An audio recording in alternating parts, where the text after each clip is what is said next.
Sabe aquele ditado que diz que o dinheiro não compra tudo?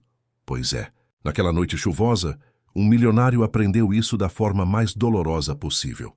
Ele só queria chegar em casa, se livrar do frio e do cansaço, mas parou diante de um casal de idosos encharcados, segurando uma mala velha, e o destino deu um jeito de virar sua vida do avesso. O que parecia só mais uma boa ação, acabou revelando um segredo guardado por décadas, um segredo capaz de destruir certezas, remexer o passado e ensinar o verdadeiro valor da gratidão. E no fim, essa história vai te fazer repensar o que realmente significa ser rico, porque às vezes quem não tem nada é quem mais tem para dar. Eu me lembro bem daquela noite. A chuva caía pesada, dessas que parecem querer lavar o mundo. As ruas de Campinas estavam quase desertas, e o barulho dos trovões ecoava como se o céu tivesse raiva de alguma coisa. Marcelo, o patrão, vinha voltando de uma viagem longa, cansado, o terno ainda amassado do último contrato que tinha fechado. Era um homem rico, mas sempre com o olhar distante, como quem carrega dentro do peito uma solidão que dinheiro nenhum resolve. Lá da janela da cozinha, eu vi os faróis do carro dele se aproximando. Ele sempre chegava calado, deixava o carro e subia direto para o quarto. Só que naquela noite foi diferente. O portão abriu e o carro ficou parado um tempão, com o motor ligado. Eu achei estranho. Até pensei que tivesse passado mal. Quando fui olhar melhor, vi duas pessoas encostadas numa árvore do lado de fora, tremendo de frio e segurando uma mala velha. Era um casal de idosos, desses que a vida parece ter esquecido na beira da estrada. Ela se encolhia no peito dele, e ele tentava cobrir os dois com um pedaço de plástico rasgado. Marcelo ficou olhando por um tempo, com o vidro abaixado, sem saber o que fazer. Acho que foi naquele instante que alguma coisa dentro dele começou a mudar, mesmo que ele ainda não soubesse. Depois ele contou que pensou em simplesmente entrar na garagem e deixar para lá. Afinal, ele não era responsável por ninguém, mas algo naquela cena o prendeu. Talvez fosse o jeito como o velho abraçava a mulher, protegendo ela da chuva, como se o amor ainda fosse o único abrigo que restava. E ele, acostumado a viver cercado de luxo, percebeu que ali, na rua molhada, havia mais dignidade do que em muita sala de reunião chique. Marcelo desligou o motor, respirou fundo e saiu do carro. Eu vi tudo de longe, com o coração apertado. A chuva castigava forte. O vento batia nos muros da mansão e ele caminhava devagar em direção ao casal. Quando abriu o guarda-chuva, o som das gotas ficou até mais bonito, como se o mundo tivesse parado para ver o que ia acontecer. "Boa noite. Vocês estão bem?" Dessa ele perguntou alto.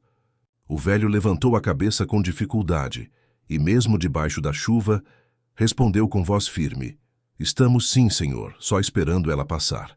Aquela resposta mexeu com Marcelo. A mulher tossia fraco e, mesmo assim, tentou sorrir.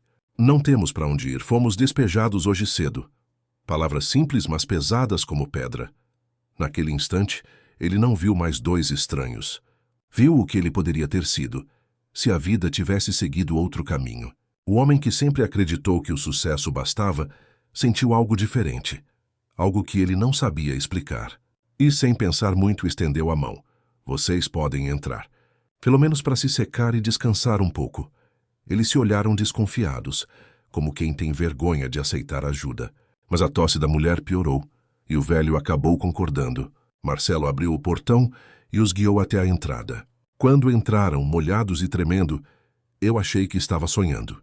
Em 15 anos naquela casa, nunca tinha visto ele trazer alguém para dentro, muito menos desconhecidos da rua. A governanta, Valdirene, quase deixou cair a bandeja de chá quando viu. Ela olhou para mim, e eu só consegui balançar a cabeça sem entender nada. O ar da casa parecia outro, sabe? Aquela mansão fria e silenciosa tinha, pela primeira vez, cheiro de humanidade. E quando ele mandou preparar o quarto de hóspedes, eu senti que algo importante estava para acontecer. Enquanto eles subiam as escadas, a mulher se virou e disse baixinho: "Fazia tempo que ninguém olhava para nós com bondade." E foi ali que eu vi os olhos de Marcelo marejarem.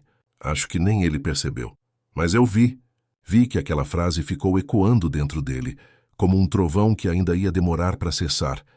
E naquela noite, ninguém dormiu direito. Eu, da cozinha, ainda ouvia o som da chuva e pensava: por que será que o destino colocou aquelas pessoas justamente ali, naquela hora, diante daquele homem? Só o tempo responderia. E o que viria depois, mudaria todas as nossas vidas. A casa parecia outra quando eles entraram.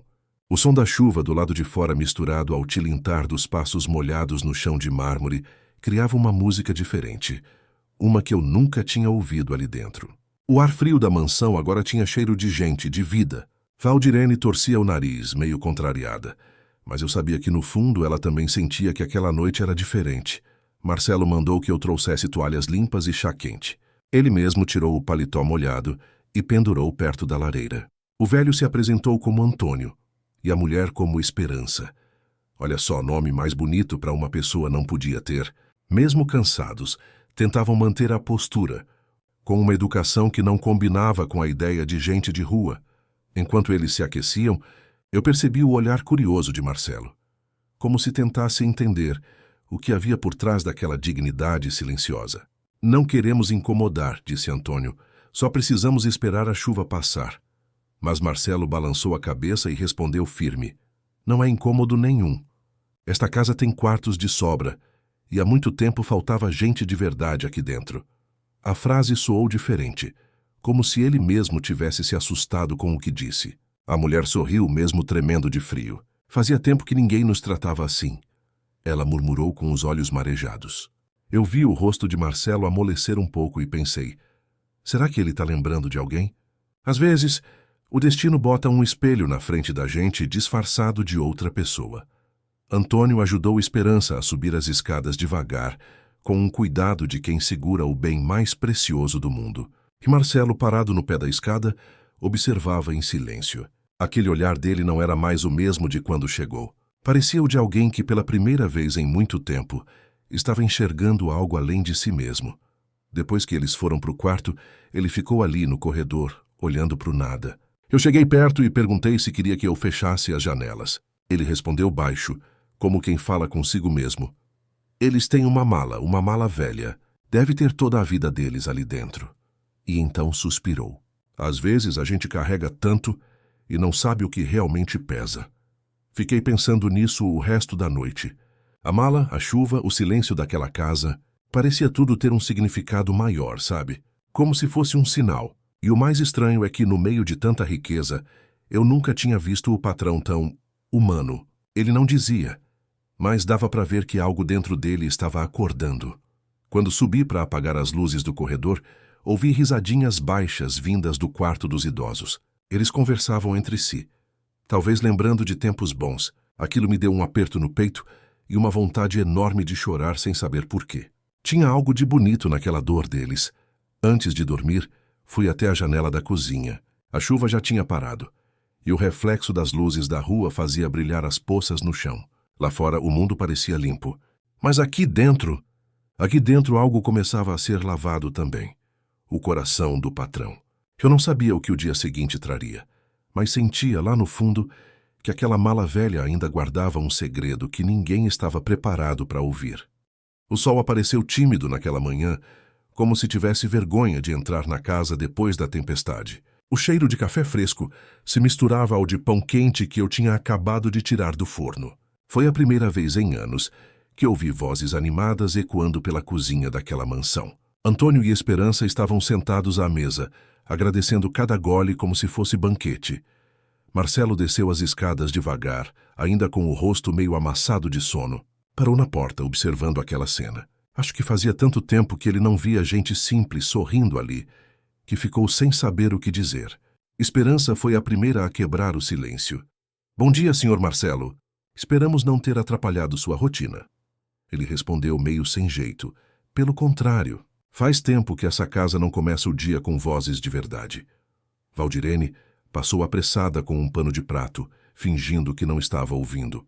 Mas eu percebia que ela também escutava cada palavra, como quem tenta entender se aquilo tudo era mesmo real. Marcelo se sentou à mesa, algo que nunca fazia.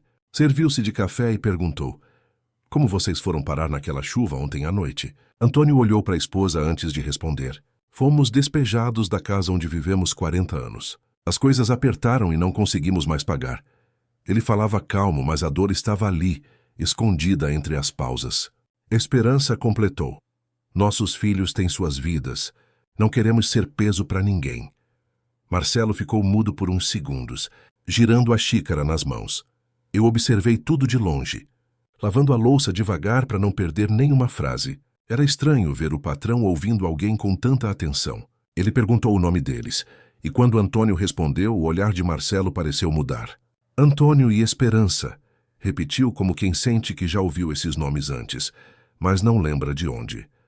A conversa foi ficando mais leve. Eles contaram histórias de quando eram jovens, das viagens para o interior, das crianças que ajudaram em projetos sociais. A voz de Esperança ganhava brilho quando falava de música, e até Marcelo sorriu quando ela disse que acreditava que cantar era curar a alma. Naquele momento, parecia que o tempo tinha parado dentro daquela cozinha. De repente, Valdirene se intrometeu. Senhor, posso falar com o senhor depois? Marcelo assentiu, mas não tirou os olhos do casal. Ela saiu meio incomodada, e eu entendi. Tem gente que não suporta ver o amor genuíno porque nunca aprendeu o que é isso. Marcelo, por outro lado, parecia fascinado. Quanto mais eles falavam, mais o olhar dele se tornava humano. Antes de se levantar, ele perguntou: Vocês têm família? Antônio respirou fundo e respondeu: Temos um filho, advogado, mas ele prefere distância. A resposta caiu no ar como uma pedra na água. Ninguém comentou nada por alguns segundos. Só se ouvia o tic-tac do relógio e o barulho do vento batendo na janela. Depois que eles subiram para descansar um pouco, Marcelo ficou ali sentado, olhando para o vazio. Eu me aproximei e perguntei se estava tudo bem. Ele respondeu com um sorriso triste. Eles perderam a casa. E talvez a família. E mesmo assim têm mais paz no olhar do que eu. Aquilo me cortou o coração. Quando fui recolher as xícaras, percebi que Marcelo ainda olhava para o corredor por onde os idosos tinham subido. O jeito como ele respirava era outro. Mais leve, como se algo dentro dele tivesse sido tocado pela primeira vez em anos. Eu senti que a chuva daquela noite ainda não tinha terminado. Só tinha mudado de lugar. Agora chovia por dentro. A manhã passou lenta, com o som das panelas e o cheiro de café tomando conta da casa. Eu já estava acostumada ao silêncio de sempre. Mas aquele burburinho novo trazia uma alegria que não se via ali fazia tempo. Antônio e Esperança pareciam gratos por cada detalhe. A toalha limpa, o pão quente, até o abajur aceso no quarto. É incrível como quem tem pouco valoriza o que a gente nem nota. Marcelo ficou o dia inteiro estranho. Caminhava de um lado para o outro, fingindo ler e-mails. Mas o olhar denunciava que a cabeça estava em outro lugar. À tarde, ele pediu que eu levasse um lanche para os hóspedes e aproveitou para subir junto. Disse que queria conversar mais com eles, entender a história direito, como ele falou. Quando bati à porta, eles estavam sentados na beira da cama, com a mala velha entre as pernas. Uma mala de couro escuro gasta, cheia de remendos. Parecia ter vivido mais do que muita gente. Esperança acariciava a tampa, como quem toca num tesouro. Marcelo olhou para ela e perguntou com delicadeza: Posso saber o que guardam aí dentro? Antônio trocou um olhar rápido com a esposa. Hesitou por um instante e respondeu: É tudo o que sobrou da nossa vida. Marcelo se calou. Eu também. Aquelas palavras ficaram pairando no ar, pesadas e bonitas ao mesmo tempo. Ele se sentou numa cadeira e esperou que continuassem. Aqui tem lembranças, documentos, fotos, mas mais do que isso, tem as histórias que a gente viveu. Esperança abriu um pedacinho da mala e mostrou um envelope amarelado. Dentro havia cartas antigas, fotos de crianças sorrindo, recortes de jornal e um punhado de desenhos coloridos. Esses foram os meninos dos orfanatos que a gente ajudou a construir, disse ela. Cada sorriso aqui foi uma vitória. Marcelo passou os dedos sobre uma das fotos, como se aquele gesto pudesse devolver cor ao passado. Mas por que vocês pararam? Ele perguntou. Antônio sorriu com tristeza. Porque o tempo cobrou seu preço, meu filho. E porque às vezes o mundo esquece quem faz o bem. Aquela frase mexeu com Marcelo. Ele ficou um tempo olhando para o nada, e quando falou de novo, a voz saiu baixa. Talvez o mundo precise se lembrar. Depois que desceu, ele passou o resto da tarde calado. Andava pelos cômodos como se a casa tivesse ficado pequena para tanto pensamento. Eu tentei puxar conversa, mas ele só respondeu: Sabe, Maria, Tem gente que perde tudo e ainda assim carrega mais riqueza do que quem tem milhões. Eu sorri, porque pela primeira vez ouvi sabedoria na voz do patrão. Mais tarde, vi ele no escritório, folheando papéis velhos. Parecia procurar algo, talvez lembranças esquecidas. Quando o relógio marcou 9 da noite, ele ainda estava lá olhando para o fogo da lareira pensativo. Acho que, no fundo, Marcelo sentia que aquela mala ainda escondia algo que ele precisava descobrir. Antes de subir para o meu quarto, passei na cozinha e olhei para a escada. A luz do quarto dos idosos ainda estava acesa. Lá de cima vinha um som baixinho. Esperança cantarolava uma melodia antiga, dessas que aquecem o coração, mesmo sem entender a letra. E naquele instante eu tive certeza. Aquela mala ia abrir não só o passado deles, mas o futuro de todos nós. No dia seguinte, o céu amanheceu limpo, mas dentro da casa ainda pairava aquele tipo de silêncio que carrega a história. Eu já estava preparando o almoço quando vi Marcelo sentado na varanda, olhando o jardim sem realmente ver nada. Parecia um homem em conflito com ele mesmo. Talvez porque, pela primeira vez, o dinheiro dele não servia para resolver o que sentia.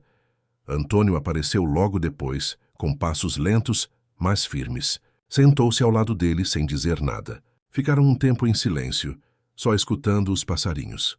Foi então que Marcelo falou: "Seu Antônio, me diga uma coisa.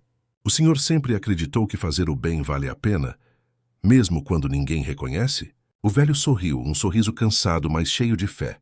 "Meu filho, o bem não é moeda de troca. É semente. Às vezes demora, mas um dia brota." Aquela resposta ficou ecoando dentro de Marcelo. Ele respirou fundo, como se tentasse entender o significado daquilo. "Mas e quando a vida é injusta?" a perguntou. Antônio olhou para o céu e respondeu calmo: "A vida pode ser dura, mas nunca é cega. Ela só espera o momento certo de devolver o que a gente plantou." Eu observava de longe, enxugando as mãos no avental, sentindo um arrepio na espinha.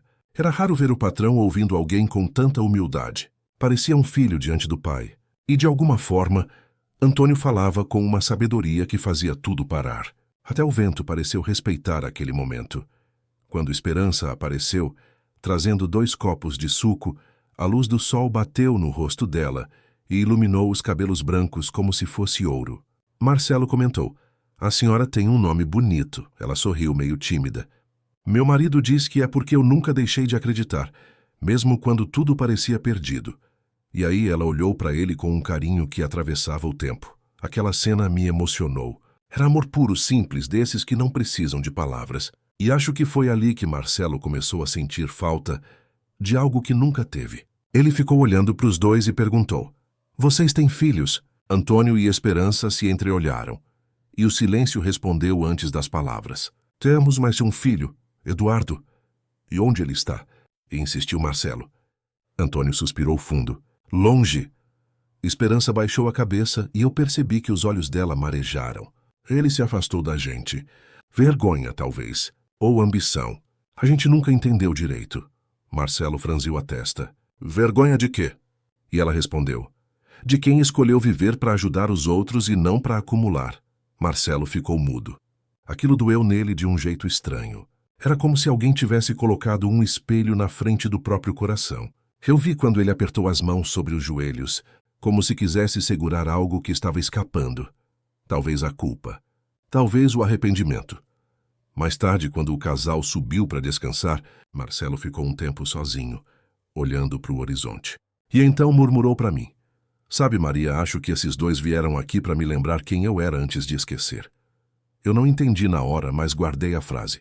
Porque às vezes a vida manda pessoas que vêm com o simples propósito de reacender o que o mundo apagou. E naquela noite, antes de apagar as luzes, ele foi até a porta do quarto deles. Ficou parado por um instante, como se quisesse dizer algo, mas não conseguiu. Depois voltou para o seu quarto em silêncio, sem saber que o destino já estava costurando os fios de uma história que o prenderia àquela família para sempre. Aquela noite foi diferente. Marcelo quase não dormiu.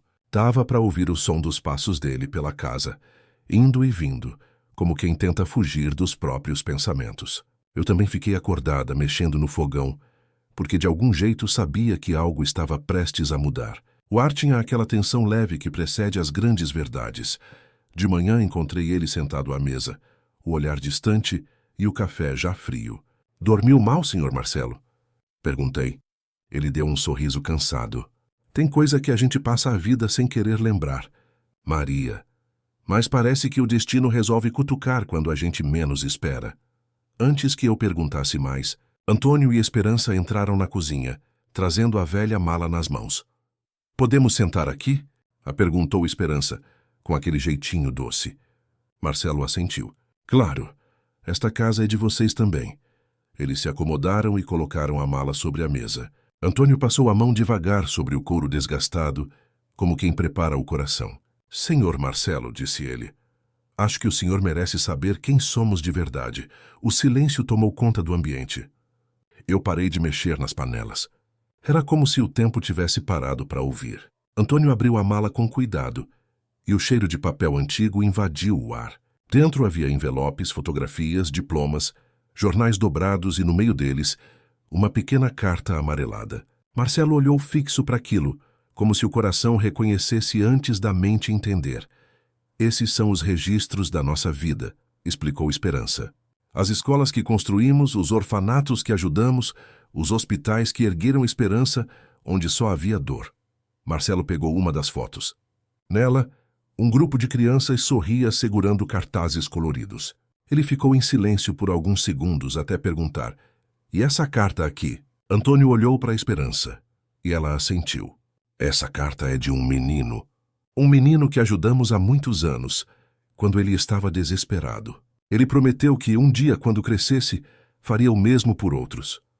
Marcelo segurou o papel com as mãos trêmulas e os olhos começaram a marejar antes mesmo da leitura. Quando reconheceu o nome no final, a respiração falhou.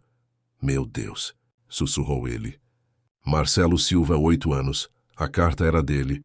Escrevera quando era criança, agradecendo a um casal que ajudou sua mãe doente num hospital comunitário. Vocês eram eles?" perguntou a voz embargada. Esperança sorriu e as lágrimas escorreram devagar. "Sim, meu filho. Nós somos os tios Antônio e Esperança." Marcelo não conseguiu responder. A carta tremia nas mãos dele. O passado e o presente se misturavam como chuva e lágrima. De repente, tudo fazia sentido. O instinto de parar naquela chuva, o olhar familiar, a sensação de déjà vu. "Vocês salvaram a vida da minha mãe. E agora eu encontro vocês assim, sem casa, sem nada." Antônio tocou o ombro dele com calma. "A vida dá voltas, Marcelo. Às vezes a gente planta amor num dia e só colhe muitos anos depois." Marcelo abaixou a cabeça e chorou baixinho, sem vergonha. "Eu prometi que ia retribuir um dia. E esqueci." Esperança segurou as mãos dele e disse: "Não esqueceu, filho. Só precisou do tempo certo para lembrar." Eu fiquei ali, encostada na parede, sem conseguir conter as lágrimas. Era como se Deus tivesse escrito aquele reencontro linha por linha. E enquanto o sol entrava pela janela, banhando os três, eu entendi que aquele não era só um milagre. Era um acerto de contas entre o coração e o tempo. A casa estava tomada por uma paz estranha naquele fim de tarde. Depois da revelação, Marcelo parecia outro homem. Andava devagar, falava baixo. Olhava o casal com um carinho que lembrava o de um filho reencontrando os pais depois de anos. Mas, como toda calmaria, essa também era aviso de tempestade. E ela não demorou a chegar. Valdirene apareceu aflita na sala, com o rosto branco como farinha. "Senhor Marcelo", disse ela, "tem um homem na porta dizendo que é advogado e que veio buscar os pais." Eu senti um arrepio na hora. Antônio e Esperança se entreolharam, e o medo que apareceu nos olhos deles foi de cortar o coração. "Meu Deus", murmurou Esperança, "é o Eduardo." Marcelo levantou-se devagar, tentando conter a raiva que já subia. "Deixem comigo", disse, ajeitando o paletó. Quando abriu a porta, lá estava ele. Terno caro, relógio dourado, o olhar frio de quem confunde poder com caráter. Ao lado, uma mulher elegante que parecia não querer estar ali. "Pai, mãe", disse ele sem emoção, "vim buscá-los. Estão causando constrangimento para a família." "Constrangimento?" e perguntou Antônio indignado. "A vergonha não é nossa, filho. É sua." Eduardo fingiu rir, um riso sem alma. "Vocês não entendem o mundo de hoje. Ficar mendigando na rua e agora morando na casa dos outros? Isso mancha meu nome." Marcelo deu um passo à frente firme. Eles não estão mendigando. Estão sob meu teto como meus convidados e serão tratados com o respeito que merecem. Eduardo virou o rosto com desdém. E o senhor é quem para se meter? Marcelo respirou fundo. Sou o menino que eles ajudaram, quando você ainda nem sonhava em ser gente. O menino que teve a mãe salva por causa deles. O menino que hoje é homem e que não vai deixar o senhor destruir o que resta da dignidade deles. Por um momento, o silêncio pesou tanto que dava para ouvir o coração batendo. Esperança chorava baixinho. Antônio, com a voz embargada, disse: Filho, a gente nunca pediu nada a você. Só queríamos estar perto. Eduardo levantou o tom. Perto para quê? Para me envergonhar. Para me arrancar dinheiro? Aquelas palavras cortaram como faca. Marcelo perdeu a paciência. Sabe o que é mais triste, Eduardo? Não é ver você tratar seus pais assim. É ver que mesmo depois de tudo, eles ainda te amam. O advogado empalideceu. A mulher ao lado, Patrícia, abaixou os olhos envergonhada. E foi então que Antônio falou o que ninguém esperava. Filho, o que você está tentando fazer é feio e perigoso. Eduardo sorriu torto. Perigoso é deixar vocês sozinhos. Já providenciei um lugar para cuidarem de vocês. Uma instituição. Marcelo deu um passo à frente. Instituição ou prisão? Porque o que o senhor quer não é cuidar, é esconder. Eduardo ficou vermelho. O senhor não sabe com quem está lidando. E Marcelo respondeu firme. Sei sim. Com um homem que esqueceu o que é amor. Esperança desabou em lágrimas. Eduardo, meu filho, o que foi que aconteceu com você? Ele desviou o olhar, talvez para não encarar a vergonha. Patrícia segurou o braço dele e sussurrou.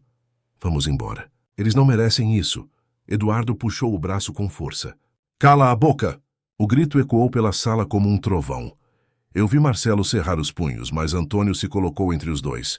Chega. Nós não vamos a lugar nenhum, filho. Você fez sua escolha quando virou as costas pra gente. Agora é nossa vez de escolher. Eduardo riu amargo. Vão se arrepender. E foi embora batendo a porta. O som ecoou pela casa como um aviso. Esperança caiu nos braços de Marcelo, chorando como uma mãe que perde o filho 2 vezes. Uma quando ele nasce, outra quando o coração dele morre. E naquela noite, o silêncio voltou. Mas agora era pesado, doído, cheio de perguntas sem resposta. O mal tinha um nome, e ele voltaria. Os dias seguintes foram estranhos. A mansão, que tinha se enchido de vida, agora vivia em silêncio de novo. Mas era outro tipo de silêncio, desses que precedem a tormenta. Marcelo tentava disfarçar, mas eu via a preocupação nos olhos dele. Antônio passava mais tempo sentado na varanda, olhando o horizonte, como quem pressente perigo. E Esperança, mesmo sorrindo, andava com um cansaço diferente, um cansaço da alma. Foi numa tarde abafada que o telefone tocou. Marcelo atendeu e ficou pálido. Era o advogado Henrique, me contou depois. Eduardo entrou com um pedido judicial para interdição dos pais. Disse que eles estão confusos, incapazes e precisam ser internados. Eu quase deixei cair o prato que lavava. Mas ele pode fazer isso? Marcelo suspirou. Pode tentar. E vai. Na mesma hora, Antônio se levantou e foi até o escritório. Meu filho quer nos calar, mas não vai conseguir. Tirou da mala uma pasta amarelada e entregou a Marcelo. Aqui estão os documentos das doações que fizemos, das escolas, dos hospitais, de tudo. Ninguém em sã consciência faria o que fizemos se não tivesse plena razão. Isso vai provar que estamos lúcidos. Marcelo chamou Henrique imediatamente. Quando o advogado chegou, ficou impressionado. Isso aqui é ouro puro. São mais de 40 anos de trabalho registrado em cartório. Cartas de prefeitos, certificados de governos, até agradecimentos de presidentes. Henrique ajeitou os óculos e disse firme. Isso destrói qualquer alegação de incapacidade. Mas o alívio durou pouco.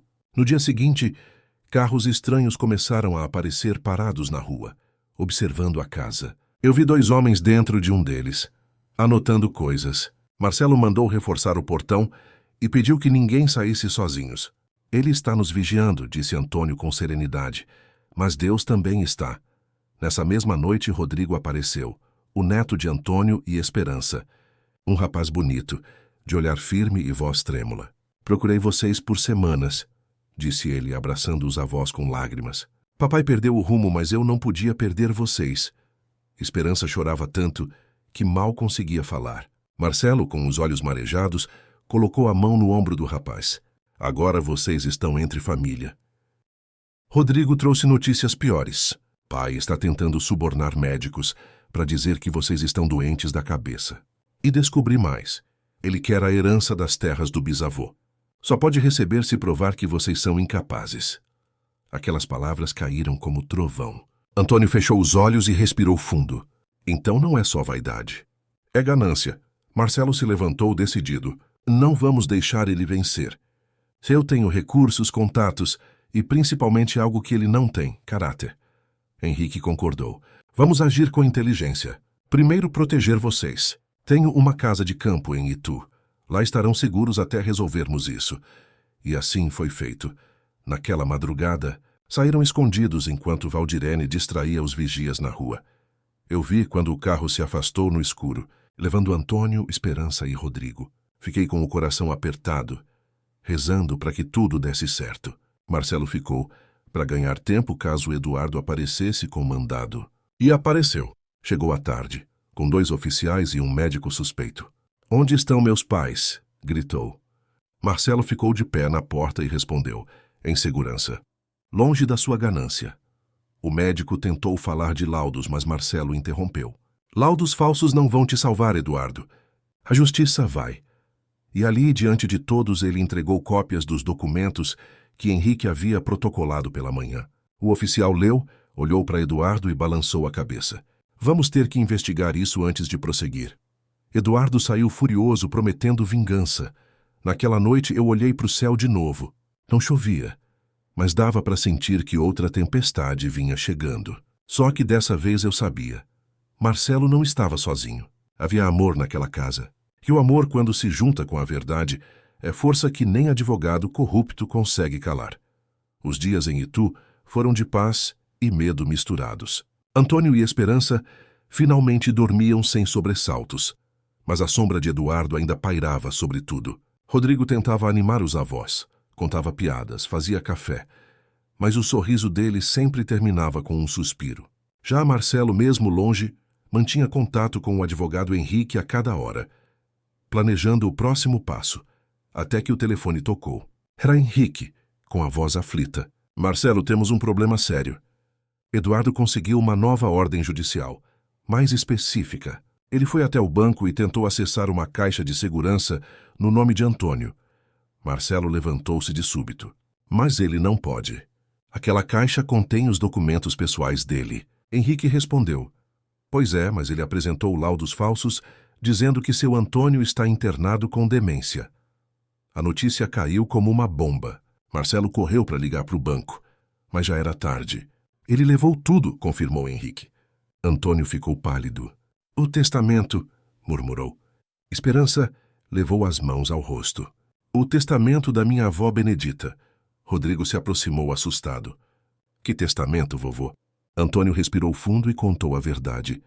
Aquelas terras nunca foram do meu avô, foram da minha avó. E ela deixou 2 testamentos, um público e outro secreto. O público deixava tudo para os homens da família. O secreto deixava para quem dedicasse a vida a ajudar os necessitados. Esperança completou. E esse alguém era seu avô. Rodrigo ficou sem palavras. Então, papai está brigando por algo que nunca foi dele? Marcelo passou a mão na testa, tentando raciocinar. Eduardo não sabe que existe uma cópia? Antônio pensou por um instante e sorriu fraco. Existe. Uma fotocópia reconhecida em cartório, guardada na nossa mala.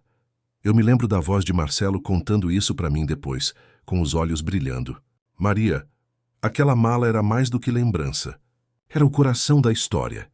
Voltaram correndo para a mansão de Campinas. A mala ainda estava lá, escondida no armário do quarto de hóspedes. Esperança, tremendo, abriu o fecho e tirou o envelope plastificado.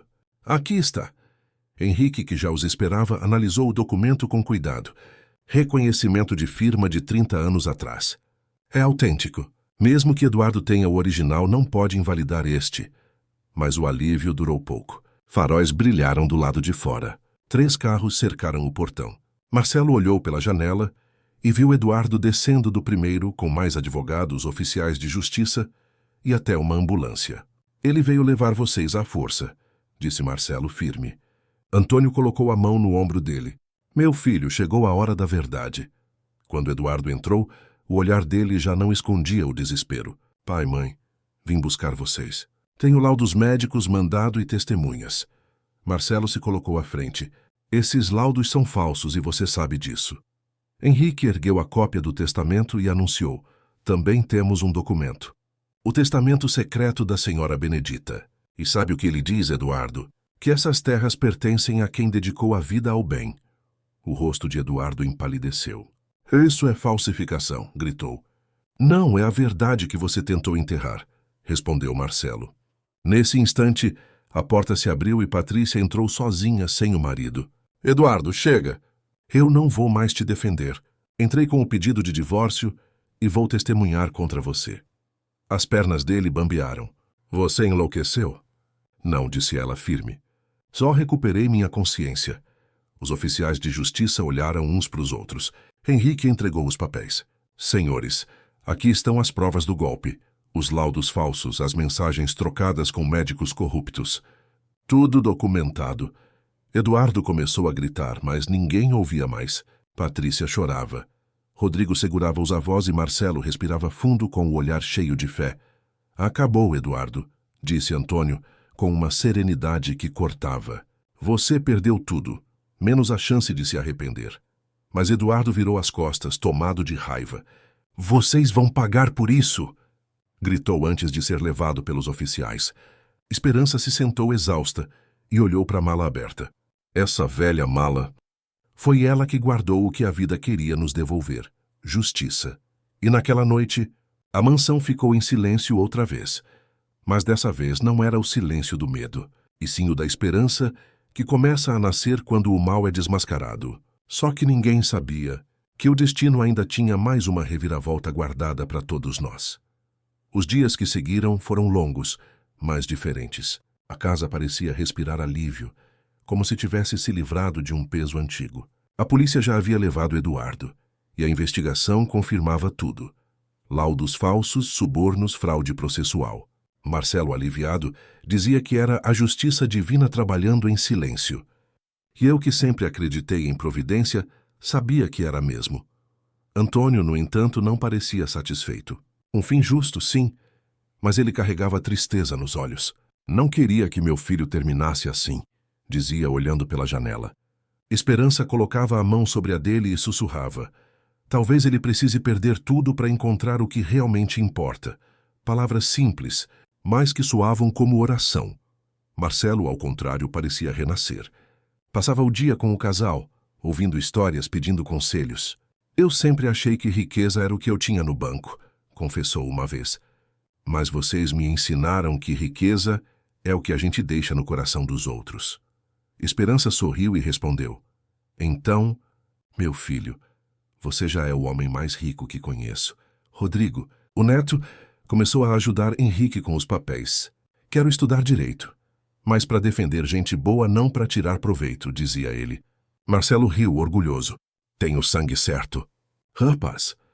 Eu observava aquela mesa cheia de café, documentos e risadas, e pensava como Deus tem um jeito bonito de transformar dor em começo. Mas foi quando Henrique chegou com a notícia que tudo mudou de novo. O testamento foi reconhecido, Antônio. As terras são oficialmente suas. O velho ficou em silêncio por um tempo, depois perguntou. E quanto valem? Henrique respondeu. Mais de 50 milhões de reais. A sala ficou muda. Esperança levou a mão ao peito. Meu Deus do céu! Marcelo se levantou e disse. Agora o senhor pode ter tudo de volta. Uma nova casa, conforto, segurança. Mas Antônio apenas balançou a cabeça. Não, meu filho. O que a vida nos deu de volta não é dinheiro, é propósito. Todos olharam confusos.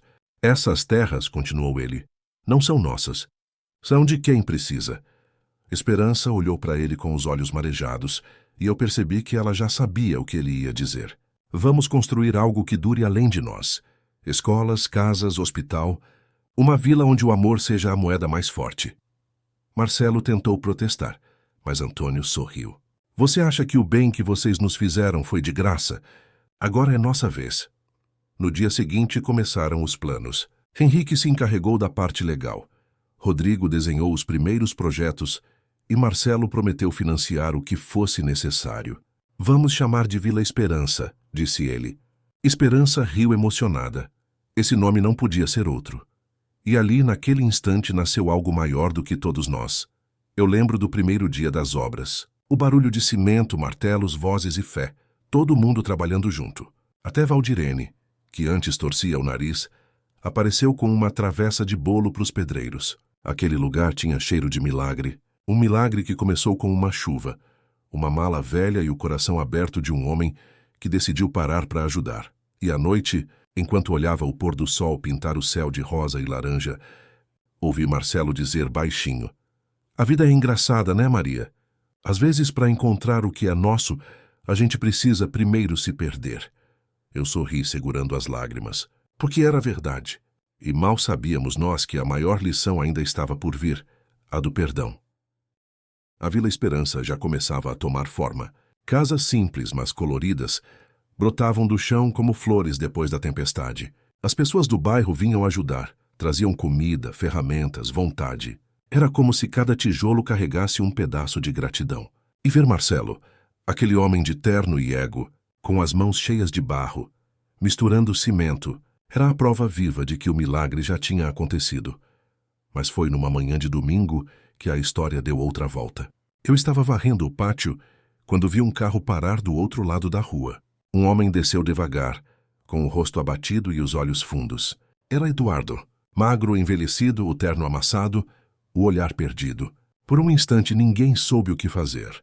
Esperança, que estava sentada na varanda, levou a mão à boca e chorou em silêncio. Ele caminhou devagar até o portão, hesitante. "Mãe! Pai!" A voz saiu fraca, como se pedisse permissão para existir de novo. Antônio se levantou com dificuldade. Marcelo se aproximou, cauteloso. "O que você quer, Eduardo?" O homem respirou fundo e respondeu: "Quero pedir perdão." Silêncio. Só o vento entre as árvores e o canto distante de um galo. Esperança chorava sem vergonha. "Meu filho..." Antônio ficou parado, olhando para ele. "Por que agora?" Eduardo abaixou a cabeça. "Porque perdi tudo. A mulher, o nome, o dinheiro. Mas o que mais doeu foi perder vocês. Eu errei, pai. E não tem prisão pior que o arrependimento." As lágrimas escorreram, e ninguém moveu um músculo. Marcelo olhou para Antônio, esperando uma reação. O velho respirou fundo e caminhou até o filho. "Sabe, Eduardo, o perdão não é esquecimento. É liberdade. A gente perdoa não para apagar o que aconteceu, mas para não viver preso nele." Eduardo chorava de joelhos. "Eu não mereço." Antônio colocou a mão sobre a cabeça dele. "Nem eu merecia tanto amor de Deus, e ainda assim ele me deu." Esperança se aproximou devagar e abraçou o filho. "Meu menino, eu esperei esse abraço por tantos anos." Aquele gesto quebrou o silêncio da vila. Rodrigo, o neto, chorava encostado num muro. Marcelo virou o rosto, tentando esconder as lágrimas. E eu ali no canto agradecia a Deus por me deixar ver o que poucas pessoas veem na vida. O perdão acontecendo de verdade. Eduardo ficou ali chorando por muito tempo. Depois pediu para ajudar nas obras da vila. "Deixa eu tentar ser útil. Não quero mais correr atrás do que brilha. Quero correr atrás do que vale." Marcelo olhou para Antônio e o velho assentiu. "Todo homem arrependido merece uma segunda chance. Foi assim que Jesus fez comigo." E ali, naquele mesmo dia, o filho que tentou destruir tudo começou a reconstruir com as próprias mãos. Pegou uma pá, misturou cimento e trabalhou em silêncio, lado a lado com o pai e o neto. O barulho das ferramentas se misturava ao som das risadas das crianças. E o sol parecia mais quente, mais vivo. Era como se o céu tivesse sorrido também.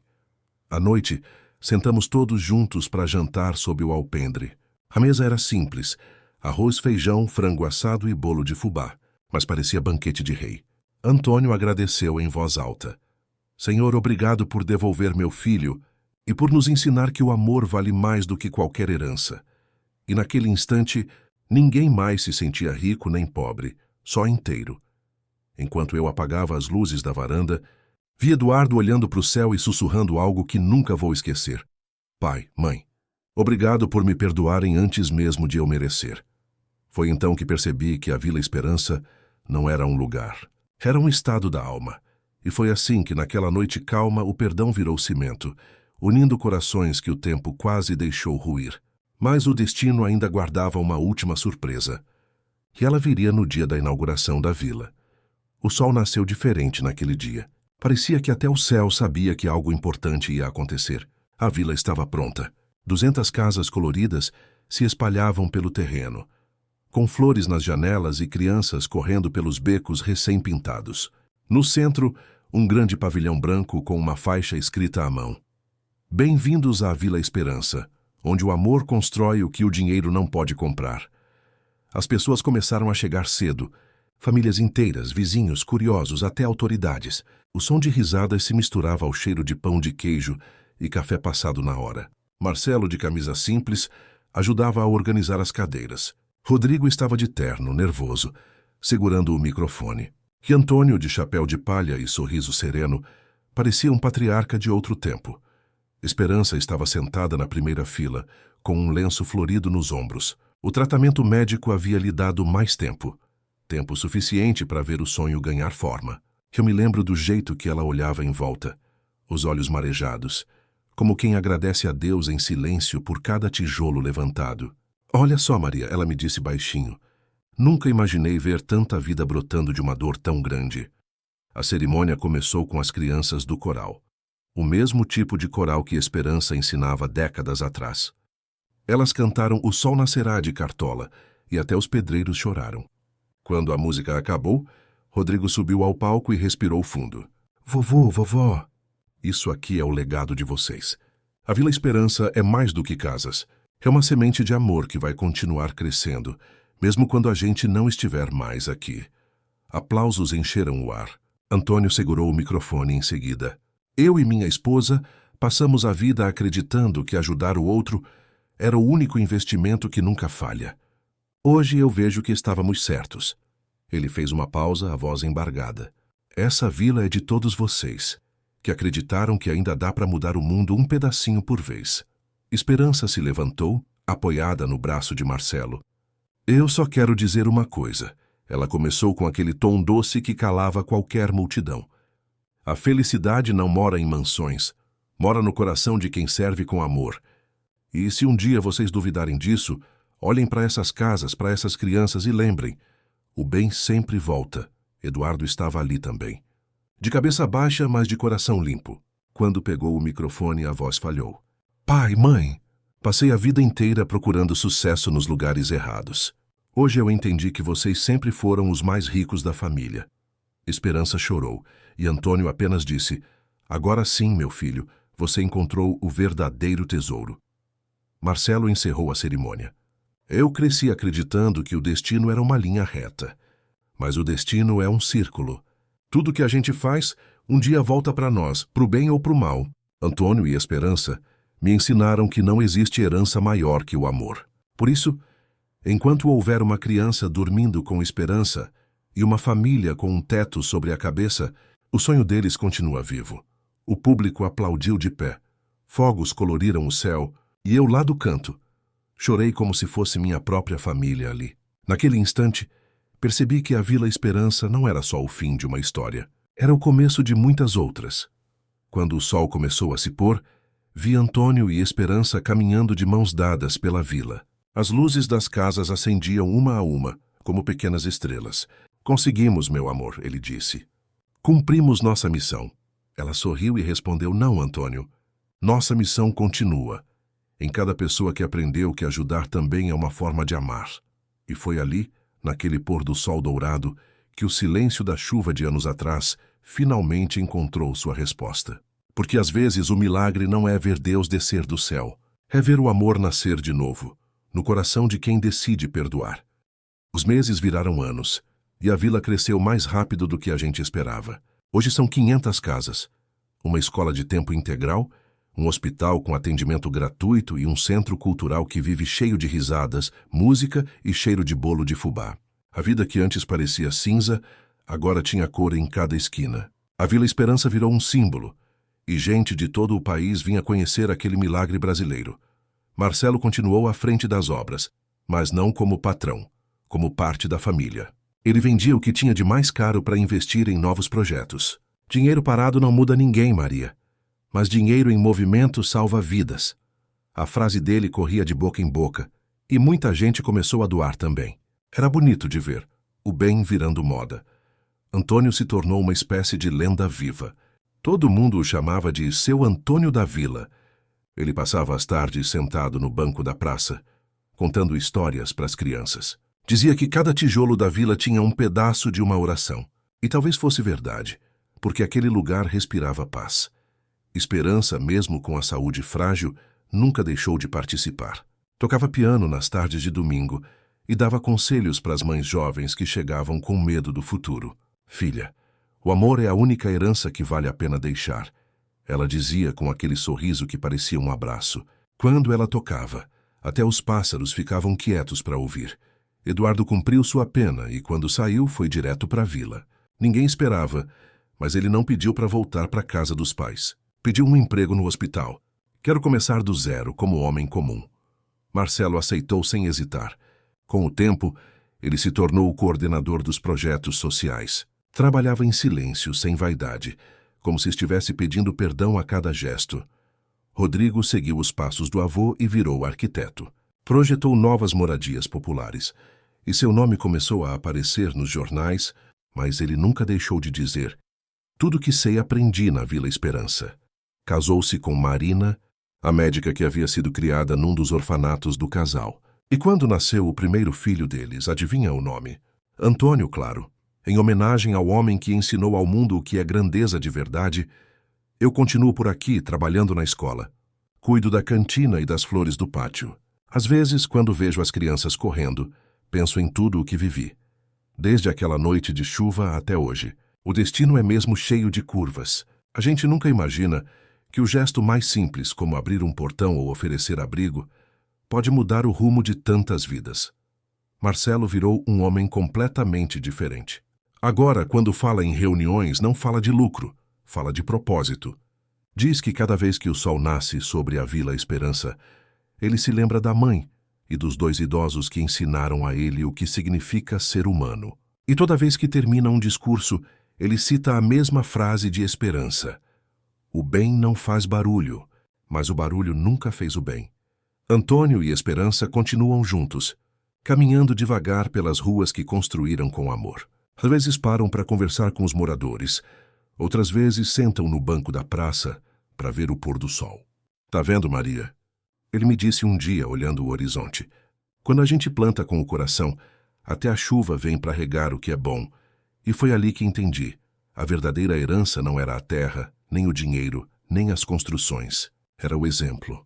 Um legado que não cabia em testamentos, mas cabia em cada sorriso daquela vila viva, nascida da fé e da generosidade de 2 idosos que se amaram até o fim. Mas ainda faltava uma última despedida, um último capítulo dessa história que o próprio tempo escreveria com mãos suaves e eternas. Naquela manhã, o céu estava de um azul tão claro que parecia até pintura. O vento soprava leve, balançando as bandeirinhas coloridas que decoravam a praça da vila. Era aniversário de fundação da Vila Esperança, e todo mundo se reunia para comemorar. Música, cheiro de pastel, crianças com balões. Uma festa simples, mas cheia de alma. Esperança estava mais fraca, mas fazia questão de comparecer. Usava um vestido branco e um lenço azul na cabeça. Sentou-se na primeira fila e pediu que eu ficasse do lado dela. Hoje quero ver tudo, Maria.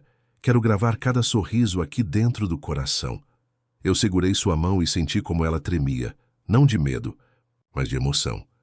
Marcelo subiu ao palco para discursar, mas a voz falhou. Há exatos 5 anos, essa vila era só um terreno vazio. Hoje é o coração pulsando da nossa cidade. Ele olhou para a Esperança e continuou.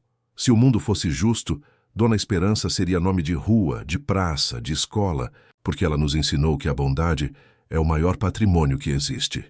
Todos aplaudiram de pé. Antônio, sentado ao lado dela, enxugava os olhos com um lenço. Você ouviu isso, meu amor? Ela sussurrou. Ouvi sim, e não é todo dia que a gente recebe flores ainda em vida. Depois riram juntos, um riso sereno de quem já fez as pazes com o tempo. À tarde, as crianças soltaram pombos brancos no céu. O som das asas batendo parecia um coral.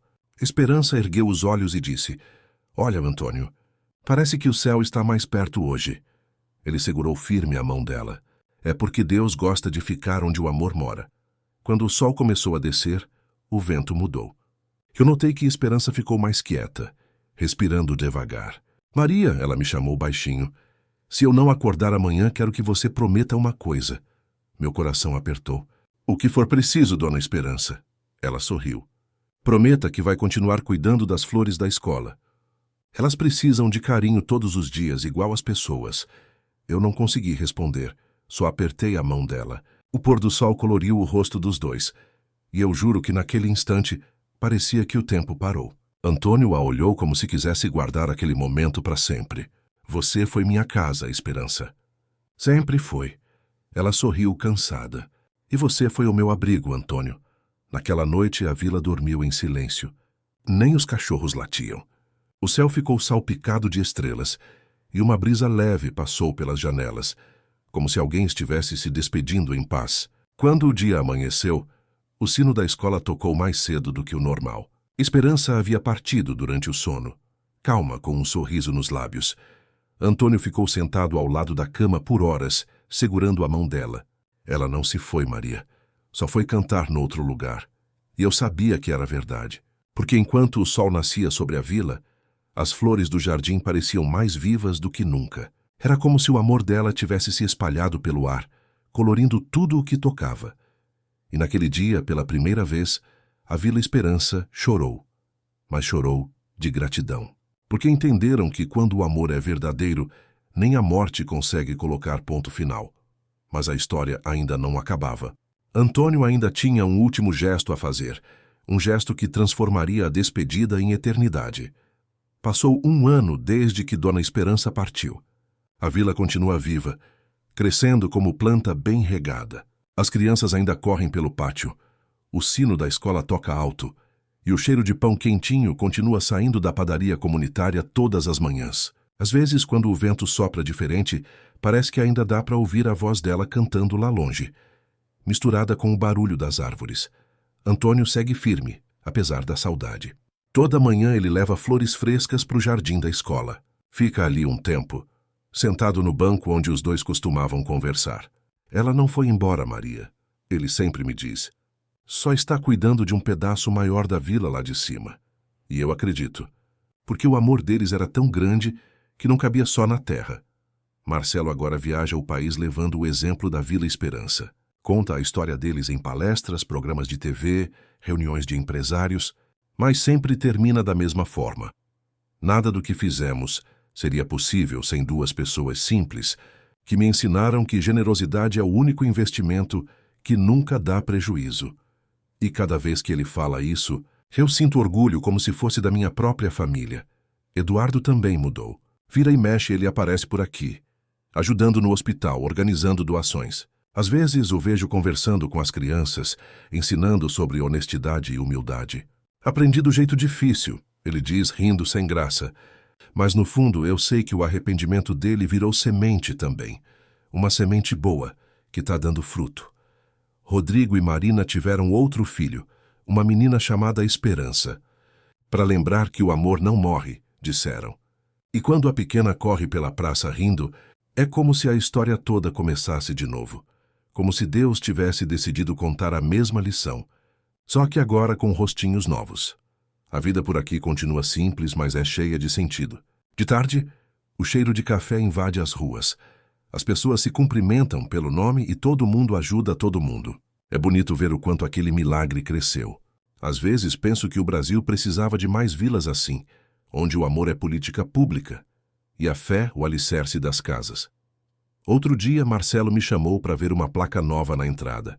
Lá estava escrito em letras douradas: "A verdadeira herança é o bem que deixamos nos outros." Ele olhou para mim e disse: "Foi a Esperança quem escreveu isso no coração da gente." E eu sorri, porque sabia que era verdade. À noite, as luzes da vila refletem nas janelas, e parece que cada casa tem uma estrela dentro. Eu fico parada na varanda olhando tudo e pensando em como Deus é detalhista. Usa a chuva, o acaso e até a dor para pintar quadros perfeitos. E quando fecho os olhos, ainda vejo aquela primeira noite. O carro parando na chuva, o casal de idosos encolhido debaixo da árvore e Marcelo descendo com o guarda-chuva nas mãos. A partir dali, o mundo nunca mais foi o mesmo. Hoje eu posso dizer sem medo, o amor é a única coisa que, quanto mais a gente dá, mais a vida devolve. E enquanto existir alguém disposto a abrir o portão para o outro, a Vila Esperança vai continuar crescendo, aqui na terra e no coração de quem acredita que o bem, mesmo em silêncio, é o som mais bonito que existe, sabe? Às vezes a vida parece injusta. A gente ajuda, faz o bem, planta amor, e o que colhe é silêncio, abandono, solidão. Mas o tempo é o jardineiro de Deus. Ele rega cada gesto, cada lágrima, e faz florescer quando a gente menos espera. Antônio e Esperança provaram que o amor não se perde, ele volta multiplicado. E é por isso que essa história não é só deles. É minha, é sua, é de todo mundo que um dia fez o bem e duvidou se valia a pena. Vale sim. Porque toda bondade plantada volta para quem planta. Pode demorar, mas volta. Às vezes em forma de abraço, às vezes em forma de vila. Agora me diga, quantas vezes você passou por alguém na rua e pensou não é problema meu? Quantas vidas poderiam mudar se a gente abrisse o portão como o Marcelo fez naquela noite de chuva? Talvez o próximo milagre esteja esperando só um gesto seu. Então, se essa história tocou o seu coração, compartilhe ela com alguém que precise lembrar que ainda existe esperança. Deixe seu like, se inscreva no canal e me conte aqui nos comentários. Você acredita que o bem realmente volta? Já viveu um momento em que uma atitude simples mudou tudo?